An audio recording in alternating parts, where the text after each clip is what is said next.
بسم الله الرحمن الرحيم.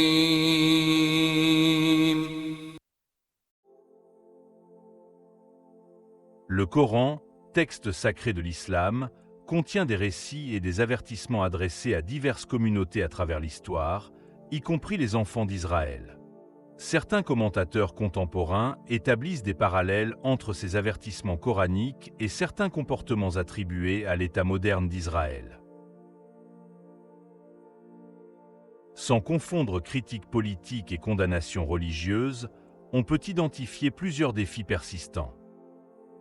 1. L'arrogance du pouvoir, istikbar. L'arrogance du pouvoir, ou istikbar, est un concept central dans le Coran qui décrit la tendance de l'être humain à se considérer comme supérieur, à transgresser les limites et à opprimer les autres en raison de sa force, de sa richesse ou de sa position dominante. Le texte sacré de l'islam présente cet état d'esprit comme l'une des principales causes de la chute des civilisations et des peuples à travers l'histoire. Dans la sourate Al-Araf, verset 146, il est dit « Je détournerai de mes signes ceux qui, sans raison, s'enflent d'orgueil sur terre ». L'arrogance y est présentée comme un voile qui empêche l'individu ou une nation de voir la vérité et d'accepter le droit des autres. Aujourd'hui, de nombreux observateurs et chercheurs pointent du doigt ce même défaut dans le comportement de l'État d'Israël, dont les politiques envers les Palestiniens et dans la région sont perçues comme étant teintées d'une arrogance nourrie par l'impunité et une supériorité militaire et diplomatique. Aujourd'hui, l'État d'Israël est souvent perçu comme arrogant vis-à-vis des Palestiniens et de la communauté internationale, agissant comme s'il se situait au-dessus des lois et normes internationales. Citons au premier chef le mépris du droit international. Israël ignore régulièrement les résolutions de l'ONU, comme la résolution 242/1967, exigeant le retrait des territoires occupés, ou la résolution 2334/2016, condamnant les colonies en Cisjordanie et à Jérusalem-Est.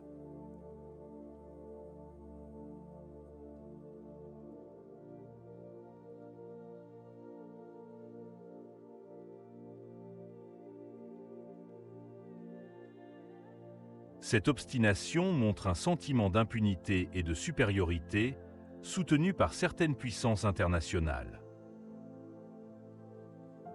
Ensuite, la colonisation et les annexions de facto. Des milliers de colons vivent dans des implantations illégales sur des terres palestiniennes confisquées avec le soutien gouvernemental. À Jérusalem-Est, la judaïsation de quartiers comme Sheikh Jarrah et l'expulsion de familles palestiniennes créent des faits accomplis, rendant la solution à deux États difficilement envisageable. Il y a aussi la discrimination systémique contre les Palestiniens. Les Palestiniens subissent un système juridique distinct et des restrictions sévères de mouvement, ainsi qu'un blocus humanitaire à Gaza depuis 2007, limitant accès à l'eau, aux soins et à la liberté de circulation. L'arrogance dénoncée par le Coran se manifeste aujourd'hui dans la politique israélienne. Le mépris du droit, la colonisation, la discrimination illustre cette impunité. L'histoire montre que l'arrogance conduit à la chute. La solution réside dans l'humilité, le respect des droits et la justice pour garantir une paix durable. 2. La transgression des limites, oudouane. Dans le Coran, le concept d'oudouane désigne la transgression délibérée des limites établies par la justice et la morale. Cette notion condamne ceux qui, abusant de leur pouvoir, violent démesurément les droits d'autrui. Aujourd'hui, l'État israélien incarne cette transgression à travers des politiques systématiques. La colonisation rampante en Cisjordanie occupée constitue une transgression territoriale flagrante, où des colonies illégales au regard du droit international grignotent quotidiennement les terres palestiniennes. Le blocus de Gaza, imposé depuis 16 ans, représente une transgression humanitaire, punissant collectivement 2 millions de personnes. La transgression se manifeste aussi dans l'emploi disproportionné de la force, comme lors des récentes offensives militaires faisant des centaines de victimes civiles. La détention administrative, permettant l'emprisonnement sans procès, illustre une transgression juridique institutionnalisée. Ces excès, nourris par une impunité persistante, creusent chaque jour davantage le fossé de l'injustice. Si ce moment a réveillé quelque chose en vous, Abonnez-vous pour apprendre chaque jour davantage. Le Coran met en garde. La transgression finit toujours par entraîner des conséquences pour ceux qui s'y livrent, rappelant que nulle puissance n'est au-dessus des lois universelles de la justice. 3. L'oppression, zulm. Israël face à l'avertissement coranique.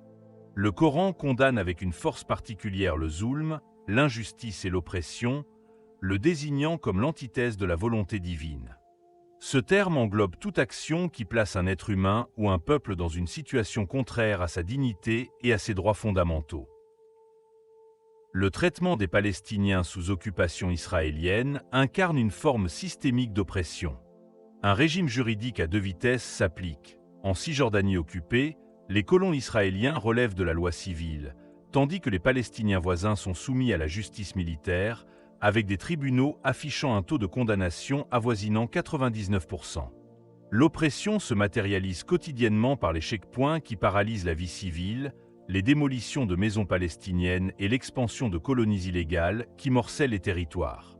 À Gaza, le blocus impose une punition collective à une population entière, limitant l'accès à l'eau, aux soins et à une économie viable.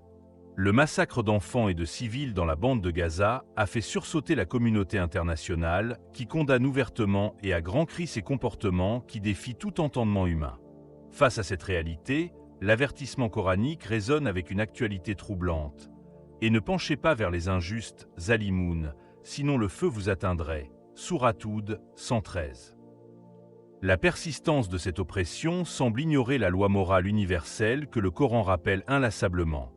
Toute injustice porte en elle les germes de son propre échec. 4. L'altération de la vérité, Tarif. La réécriture du récit palestinien. À l'origine, le concept coranique de tarif désigne l'altération des textes sacrés. Aujourd'hui, des intellectuels musulmans l'étendent à la manipulation des récits historiques et politiques, une pratique dont l'État israélien est fréquemment accusé. Cette altération contemporaine de la vérité se manifeste par une narration qui efface progressivement l'identité palestinienne. La Nakba de 1948, l'exode forcé de centaines de milliers de Palestiniens, est présentée comme un simple départ volontaire, tandis que la colonisation est glorifiée en une renaissance nationale sur une terre sans peuple. Le langage lui-même devient un outil de déformation. Les colonies illégales deviennent des quartiers, l'occupation militaire se transforme en administration et la résistance palestinienne est systématiquement qualifiée de terrorisme. Cette reconstruction narrative sert à justifier l'injustifiable. L'expulsion de familles de leur maison à Sheikh Jarrah devient une simple affaire immobilière, le blocus de Gaza une mesure sécuritaire. En altérant ainsi la vérité historique et politique, ce discours vise à légitimer l'oppression continue. Le Coran nous met en garde. Pire que l'aveuglement est celui qui choisit de fermer les yeux après que la vérité lui fut clairement exposée. L'analyse de ces 4 défauts persistants, l'arrogance du pouvoir, la transgression des limites, l'oppression systémique et l'altération de la vérité révèle une réalité troublante. L'État israélien semble reproduire exactement les comportements que le Coran avait prophétiquement condamnés. À travers le mépris du droit international, la colonisation continue, l'application d'un système juridique discriminatoire et la réécriture du récit historique, Israël accumule les transgressions que les Écritures saintes avaient identifiées comme les signes avant-coureurs du déclin des civilisations. Le Coran ne se contente pas de décrire ces comportements. Il en annonce aussi les conséquences inévitables. Dieu ne saurait pardonner à ceux qui, par orgueil et injustice, persistent dans l'oppression et la transgression délibérée de ses limites. Cet avertissement solennel s'adresse à toutes les nations, mais trouve aujourd'hui une résonance particulière dans la politique israélienne. La persistance dans ces voies interdites, malgré les avertissements répétés et les preuves accablantes, confirme la pertinence intemporelle du message coranique. Il est crucial de souligner que cette analyse ne vise pas le peuple juif ou la religion juive, mais critique des politiques spécifiques d'un État. Le Coran ne condamne pas un peuple, mais des comportements, invitant à l'autocritique et à la justice. Ces avertissements s'adressent à toute l'humanité. le danger de l'arrogance, de la transgression, de la manipulation de la vérité et de l'oppression est universel. La pertinence de ces concepts coraniques dans le discours politique moderne montre comment les textes religieux peuvent offrir un cadre éthique pour évaluer l'exercice du pouvoir, au-delà de toute considération confessionnelle. La solution réside peut-être dans un retour à ces principes universels de justice, d'humilité et de vérité que toutes les traditions religieuses et humanistes appellent de leur vœu. Merci d'être resté jusqu'au bout.